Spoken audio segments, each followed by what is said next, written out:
Манай телевизийн сурвалжлах баг Баянзүрхийн товчоо орчмын автозамд гарсан ослын мөрөөр удаа дараа мэдээлэл бэлтгэсэн билээ. За үүний үр дүнд нийслэлийн автозамын хөгжлийн газраас 2 байршилд хурц харуулгач хийсэн. За үргэлжлүүлэн дахин 2 байршилд 5 дугаар сартаа багтаан гэрлэн тохио ихээр төлөвлөсөн ч одоогийн байдлаар ажил нь эхлэх байна.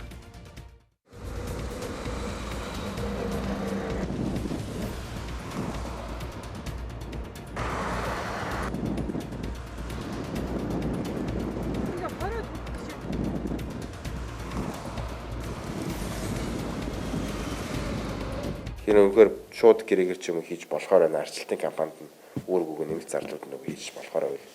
Энийг бол яаралтай хийхэд 5 сартаа багтаагаад ерөнхийд бол дуусчих болох. Нийслэлийн замын хөгжлийн газраас ингэж ярьснаас хойш 20 гаруй хоногт 15 мянган хүн амтай Баянзүрх дүүргийн 11-р хорооны нутаг дэвсгэрт хамаарах ургах наран хороолол, эмийн ургамал, чулуутын гүүр гих зэрэг байршилд автозамын аюулгүй байдал хангагддаг байна.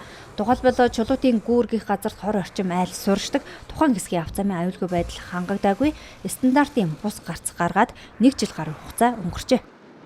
За энэ хэсэгт явгууны гарц тэмдэглэгээ бол юу ч байхгүй. За ингээд хүүхдүүд яг миний зогсож байгаа энэ газар бол ингээд зогсоод хоёр тишээ хараад бол замаар гардаг. За ихэнхдээ бол жолооч нарт бол энэ хоёрын дунд зогссон тохиолдолд бол хүүхдүүд бол харагдахгүй. За улмаар зам тээврийн осолд өртөх энэ нөхцөл нь бүрдсэн гэдгийг бол бас эцэг эхчүүдийн зүгээс бол хэлж байгаамаа.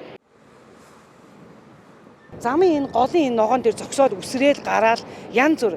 Тэгээ анханасаа юмаа төлөвлөд бүтээн байгуулалт хийж байгаа бол яагаад хүнийг ард иргэдийг хүүхдүүдийг аюулгүй эрүүл орчинд амьдарч хичээлдээ яваад гэртээ ирэх нөхцөлийг яагаад бүрдүүл тооцоолж бариаггүй вэ гэдэгт би аягүй гайхдаг энийг. Одоо энэ Петровсын ард талд бол том хүн хот тал руугаа нэг хүн энэ налах тал руугаа дайруулад аюул болж ирсэн. Энэ нөгөө намар самар жимс зардаг улсууд надад ярьж ирсэн байхгүй. Одоо миний мэдхийн лав 3 хүүхэд тэр гарцсан дээр дайруулсан. Энэ бетоныг даваад энэ гэрлэний завсраар гардаг. Энэ нэн зариу нэг шаад нэг янз асуудлын бас нэг нь ахгүй гэрлэний завсраар гардаг. Ямар ч гарц байхгүй. Энэ чинь ганцхан манай 5 хүүхэд байхгүй. Би тэр нэг жижигхэн нөхөр гардаг байхгүй.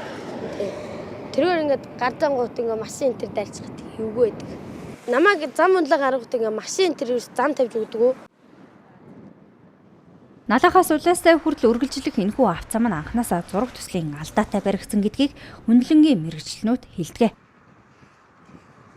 Ер нь бол налахын зам, дархны зам хоёр дээр бол зураг төслийн алдаатай гэж бид нар үзэж байгаа. Налахын зам болон дархны зам дээр хөдөлгөөний аюулгүй байдлын хийслэл өөрөө хэд хэдэн тохиолдолд алдсан тохиолдод байна. Тэгвэл тухайн автозамын алдааг засахгүй юмаа гэхэд аюулгүй байдлыг нь даруй хангаж өгөх хүсэлтийг Баянзүрх дүүргийн 11-р хорооны иргэд нийслэлийн автозамын хөгжлийн газарт удаадараа гаргасан. Гэвч ажил удаашралтай байна. Тухайн автозам нь анханасаа 5 гүүрэн гарц хийгдэхээр төлөвлөгдсөн ч зураг нь алга болсон учраас төсөвт суугдаагүй гэх шалтгаанаар гүүрэн гарц хийгдээгүй өнөөдөр хүрсэн. Тэгвэл нийслэлийн замын хөгжлийн газрын дарга Одбаяр Налахаас Улаастай хүртэл үргэлжлэх 20.9 км автозамд 2 гүүрэн гарц хийх төсвийг 2026 онд шийдвэрлэнэ гэж амласан. Харин үүнээс өмнө зарим байршилд гэрлэн тохио хийх асуудал хизээ ажил хэрэг болох нь тодорхойг байна.